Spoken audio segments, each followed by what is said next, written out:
Today on Faith Over Fear, Leon is joined by Levi Lusko as they discuss how God is moving through his ever-changing church. But first, let's worship together.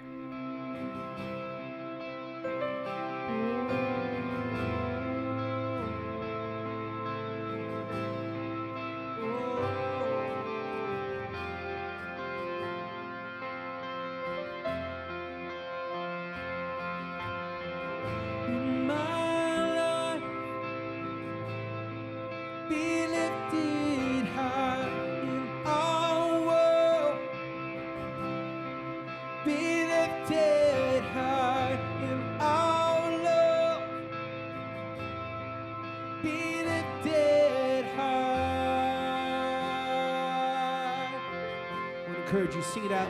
You lift your voice, sing it with us. In my life, in my life, be lifted high. In our world, be lifted high. In our love, be lifted high. Jesus, be lifted.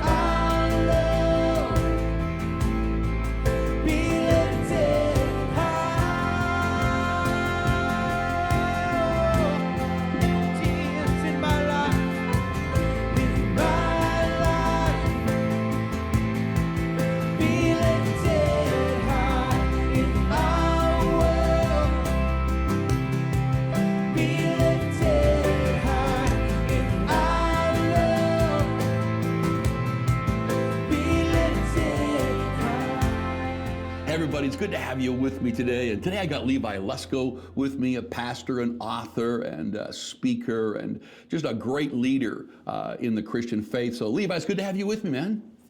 Leon, thank you for having me. So we may as well talk about the elephant in the room. We're both kind of hunkered down, getting through the COVID-19 storm. What's that been looking like for you guys and your family? Yeah, so we have been playing a lot of ping pong. I'll tell you what, I've been really getting good. I'm grooming some young ping pong players in my house. My 2-year-old son is not very good at it. I'm just going to say this, but he loves to play. Yeah. So I just kind of chuck balls at him, and I'm just if he can even touch it, I'm cheering that on. So it's kind of a Tiger Woods thing. Like anything, he's any movement towards success, I'm congratulating. But yeah, we've been like everybody, just kind of like. A lot of time, a lot of enjoyable family time, some challenging moments, obviously close quarters, but it's been the best of times, the worst of times.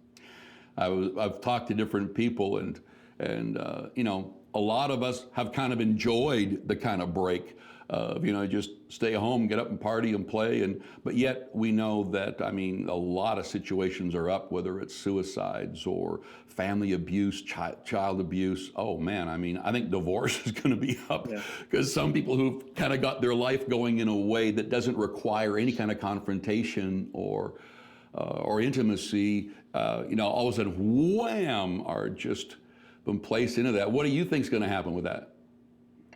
Yeah, I mean, it's interesting to know how much the pornography has skyrocketed, alcohol has skyrocketed. So obviously there's some things people are turning to that do deliver a quick hit of enjoyable distraction, but that long-term obviously leave you empty. I mean, I think we have the choice right now to either address the issues or to numb ourselves so we don't feel. And the problem with numbing is that when the numbing's over, you still feel what's there. I'm reminded of my wife when she got a tattoo once.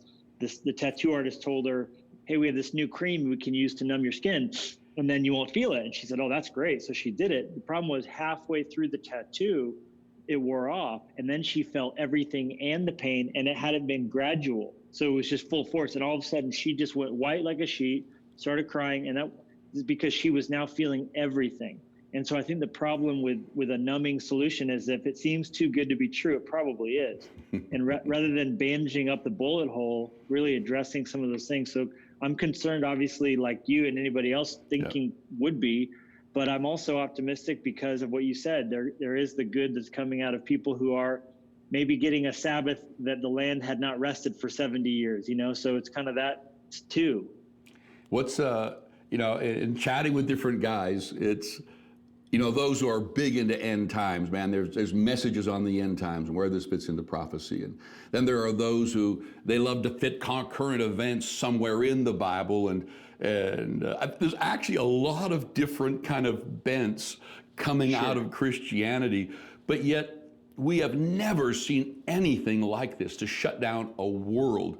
What are you sensing and thinking and saying as you're ministering to people around the world? Yeah, I think if you can look at what's happening in our world and not see a fulfillment of some of the Matthew 24 wars, rumors of wars, not just this, the tornadoes, the tsunamis, the heat, that just seems to be more and more pervasive. I'm for sure not the guy looking at the blood moon going, I told you so. Yeah. But at the same time, Jesus said this is the sort of thing that would be indicative of the end times. And I believe we are living in the end times. I believe we're living in the last days. I believe Christ's coming has never been nearer. So, to look at this and to not see a fulfillment of prophecy, I think would be naive. Yep. But I think, of course, the other mistake would be to then try and fit it into a narrow eschatological system that has no room for the fact that it's taken 2,000 years to do what we thought was going to be a couple days to the apostles on the Mount of Olives. So, I am definitely more a, what do they call it? Panmillennial. I believe it's all going to pan out when Christ comes back. Yeah. But I really love that verse that says, occupy till I come. And I really see that as like, do the Father's business, raise up churches, increase the kingdom, train politicians, doctors, lawyers, get them in love with Jesus Christ, just advance. You know what I mean? And yes, I think the big mistake would be to do what the Thessalonians did and go sit on a hillside and quit their jobs. The reality is we should, like you said, occupy, whether it is in Hollywood or in TV or in medicine or aerospace. Because the argument is, what if Jesus comes? Well, the other argument is, what if he doesn't? And we don't build something that could reach the next generation. And so I'm trying to encourage our church to think in marble, not building in flimsy things, but marble. Build something that will last and reach our grandkids. I totally agree. Like whenever people talk to me, I'm so similar. I'll just say, what do I think? If you just want an emotion or a thinking out of me, I think it's going to be a couple hundred years, but I'm living like he's coming back today. And the reason I do is because, I don't know, there's been a generation that have been so ingrained in this, Jesus is coming back, that I don't know if we're even thinking about planning buildings and organizations and countries and raising up phenomenal leaders. Like you said, I like that, building in marble. Because that's how I think. I want to acquire. Like the word occupy till I come literally means this doing of business, this buying, selling, raising up leaders, being the head and not the tail. Man, I am so into the Church of Jesus advancing in all these realms, but I would never look down or be condescending with people who say Jesus is coming. That's why I'm going so hard. I'm far more concerned about him coming back and wondering why we squandered the opportunity to use our talents to multiply talents than I am worried about him, saying we did too much. I don't think I'm really worried about that. So when you're a pastor's kid, right? Yes. So when you were growing up, was that a big deal for you? Like, he's coming back, you're going to get left behind, he's coming, where they would almost scare you into it? Was that a big thing when you were young? Leon, I had nightmares for years with a scene from The Thief in the Night. Yes. Honestly. I grew up in the most strict dispensationalist, and I'm very grateful for that, a lot of the literal interpretation of God's word and all of those emphasis. But I feel like now looking back and sort of like being delivered from some of the things that I grew up in as far as the ramifications. I haven't changed any of my beliefs per se, but more just how I would apply that. I think growing up with such a rapture scare and rapture fear that was almost unhealthy, I've had to sort of process my own conclusions looking at the texts and, coming to a place where I feel like I've been a good Berean to actually figure out what that lives like. Oh, I totally agree. I know that right now, I mean, when we talk about some of the COVID stuff that is going on, I mean, I'm surrounded, as you are, by a lot of really talented people from healthcare, politicians, wealthy businessmen who do business around the world. And I'm telling you, I've never seen such discontent about what leadership is doing. You know, as you look, what in the world, why are they doing it this way? And I was chatting with another brother, and we were just talking about this. You know, there's a verse in the Bible that says, "Wake up the mighty men." And I tend to feel like there's a mighty man inside of all of us. And it's like he just got slapped. And I'm hoping that all these incredibly talented believers and followers of Christ who tend to kind of not wake up to the Great Commission to advancing the kingdom, that if we as pastors and leaders and those speaking to nations can say some things and take this moment in time and say, come on, now rise up, and interpret in a way that gives them something to do, that to me would be great. Yeah, I mean, hard times historically, going back to the initial days of the early church, I mean, what do they say? The blood of the saints was the seed of the church. Now, obviously, we're not in gladiatorial combat, but we are seeing people realize that they've built their lives on sand to some degree. And I think that does cause people to go, hold on a second, do I believe what I believe? And in a good way. I mean, I've never in my entire life ministered to more people, and I'm sure it's the same for pastors all across the world. Take away our buildings. The word of God can't be chained. Exactly. You know, prohibit gatherings. Amazing. People will get to the scripture. So, you know, someone said, well, why, you know, because in Montana, where we broadcast from, we're allowed to have gatherings. Our governor said you can, beginning last Sunday, have church again. And many churches did. They just asked that you would social distance. So we made the decision not to gather, because how do you social distance 3-year-olds? You know, how do you do that with kids programs? So we just said, look, until we can go back to normal gatherings, we're not going to do it. And I was in town just a minute ago, and someone said, isn't that hurting the church? I go, I've never in my life ministered to more people. And businesses are rushing to get back open because business is broken. But the church can't be broken, and the gates of hell can't prevail against it. So it's kind of a way for us to serve our cities in this season where we could gather, but we're choosing not to, as a way of letting people, you know, sort of continue to flatten the curve. We were made for such a time as this. And I think the church, especially in Canada and America, needs to wake up to that point, don't you? Never do we have a greater clarion call than in times of crisis. Yeah. And I think to some degree, we in the West have found such prosperity and such comfort that is unknown to those Christians in Indonesia and in South America and in other parts of Asia and the Middle East, that they wouldn't recognize even the same challenges that we've had to face. So now that we're in a little bit of a crisis, I mean, all things considered, it's pretty mild. Yeah. You know, I mean, it's hard to complain. I realize people are dying. I don't want to belittle that, Nope. but for most of us, it's been a pretty, okay, we watch Netflix and we gained 10 pounds, but the reality is it is waking people up, because the gods of comfort have been proven to be useless to save. That is so true. You know, going back to like kind of growing up in the church, and why did you choose ministry? I mean, aside from the fact that you probably felt this call, I don't know, but were there things that kind of ticked you off? Like when I get into conversations with pastors, we're all being very careful. I never want to assassinate another brother. I never want to come against any movement. But yet, like you said, things that you went through didn't change your doctrines, but it really changed your emphasis. So in Levi Lusko, when you growing up in the church, there must be things within you, because they say that what makes us mad and what makes us happy are both keys to our destiny and our future. Was there anything that you just looked at the church and went, what? You know, it's like, David, is there not a cause? And want to bring this back? Is there anything like that in your heart? You know, interestingly enough, I began wanting to be a pastor at age 2. I mean, so very young, which is, you know, I was like little Eli, you know, or like little Samuel with Eli serving at I began serving in the tape ministry.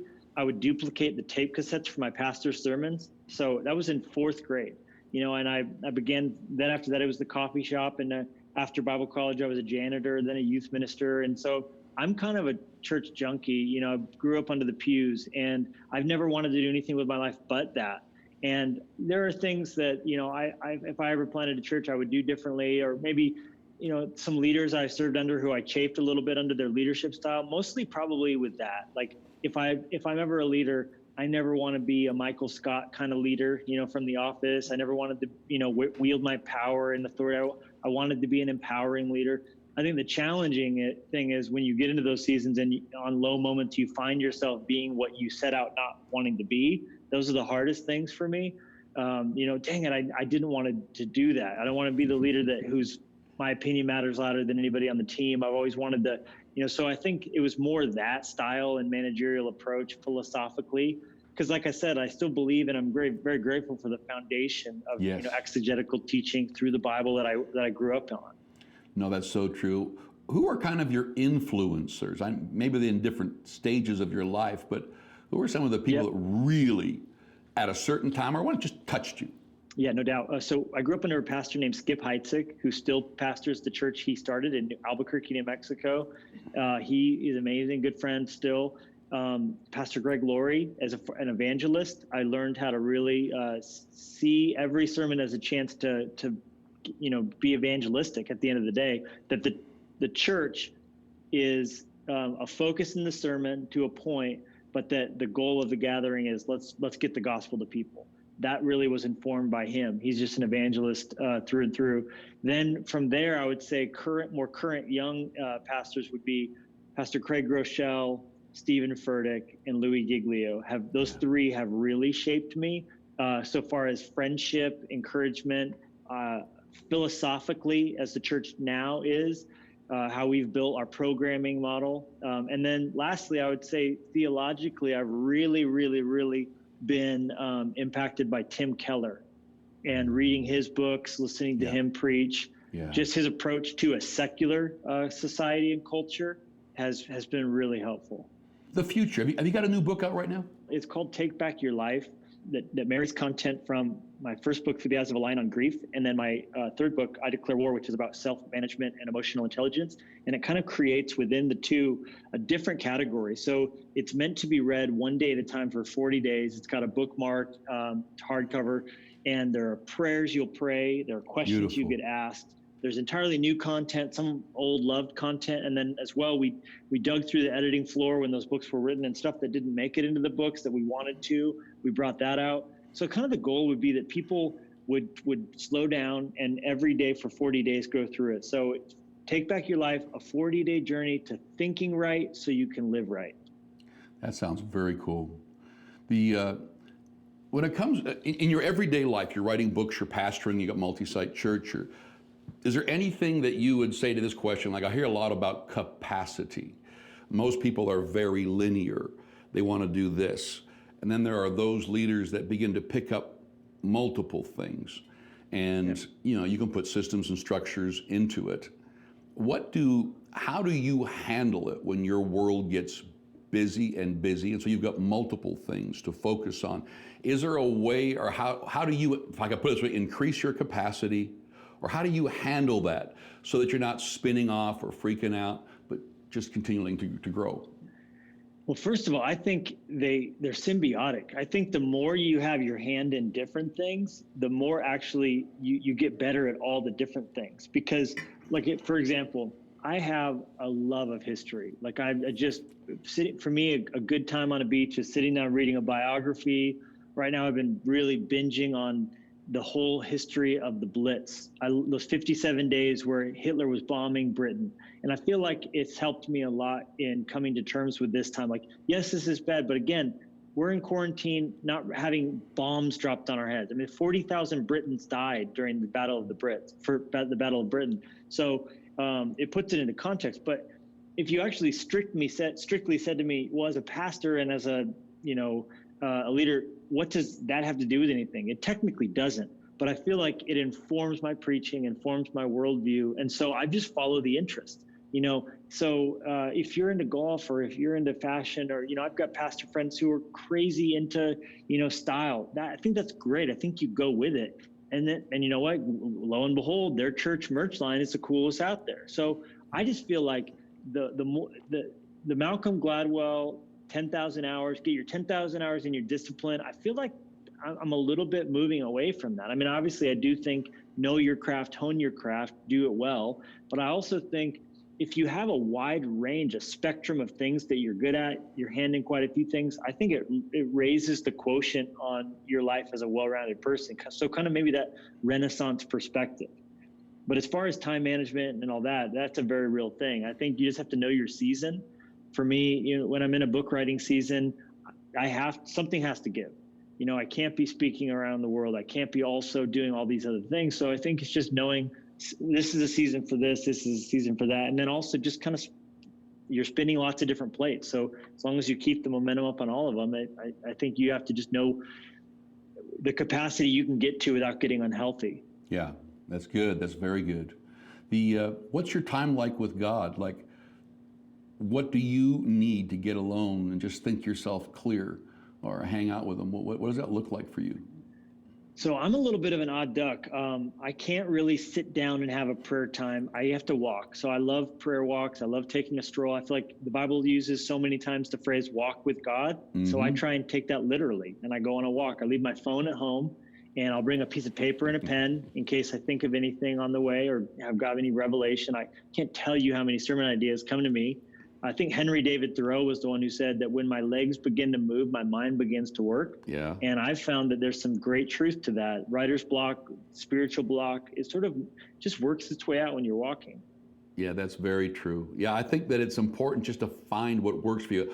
I really loved it when a lot of the stuff that I did had people, systems, and that I could just, if all of a sudden, you know, something was stirring, I could go all night if I wanted to, and the next day I could sleep in all day if I wanted. I began to kind of go with my rhythms, my thinking, the passions on me so that I could dive into stuff.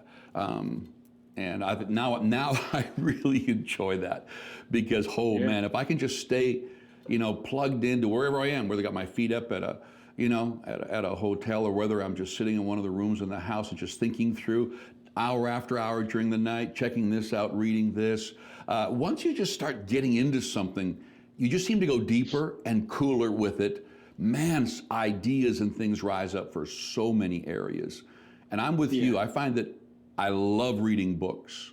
A lot of books help you, and then they create boundaries for you if you take them too literally. If that book becomes your all in all, now it's what was setting you free before has now become your new boundaries. So that's good. I like what you said there. It's cool. Well, man, it's awesome to talk with you. It's good to just kind of get a chance to get normal, get together, and see what God's doing in your life and where you're off to. Anything for your future that's been on your heart a lot? Where are you going from here when this COVID thing settles down? What's doesn't have to be new direction. We're all doing what God's called us to do, but what's on your heart? Sure. Well, one thing, I mean, we did a fundraising last year at the end of 2019, going into 2020 to open up a new church in the Oregon State Prison.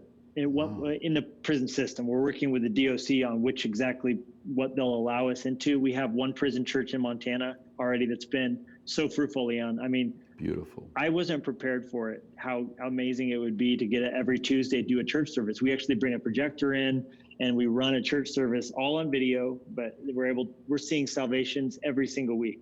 Obviously during the COVID thing, we had to pivot because they weren't allowing assemblies. So we found a creative way to get a bunch of DVDs in, and then they were able to check out these devices if the inmates wanted to watch the service that way. And so we already raised the money. Now we're just waiting for the red light to turn green. And that's kind of the big 2020 thing. We're hoping to get that open in Oregon. Very cool. It's cool how I don't think it ever ends. There's always a creative idea lending itself to new opportunities, and that's exciting. Well, we'll have to talk again, get together and just see what God's been doing in your life. And thank you for taking the call and just spending some time just in a conversation about what God's doing. And thank you. What you guys are doing is amazing, and it's always a pleasure to get to talk to you. Well, be blessed, bro, and we'll just pray that things happen quick. And I'm going to believe God that prison stuff, because man, that is such a mission field. People are so ripe in there. They think they're all hardened, man, every time I've gone in there, you're finding people whose hearts wide open if somebody would speak. So, No doubt. take care. Thank you. All right. God bless you. God bless you, bro. Children of generations, of every nation, of kingdom come. So don't let your heart be troubled. Hold your head up high, don't fear no evil. Fix your eyes on this one truth. God is madly in love with you. So take courage, hold on, be strong. Remember where our help comes from. So don't let your heart be troubled. Hold your head up high, don't fear no evil.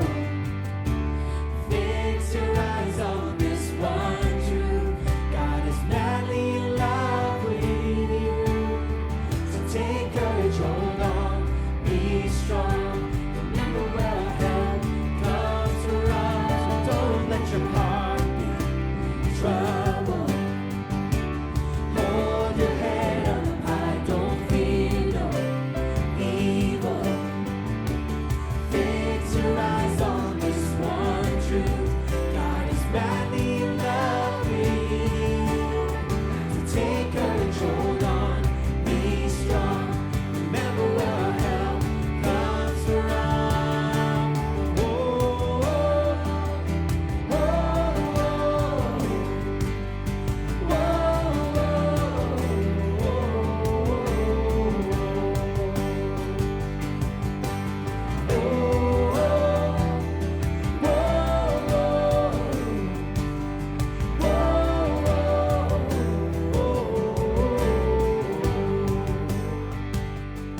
You are a child of God.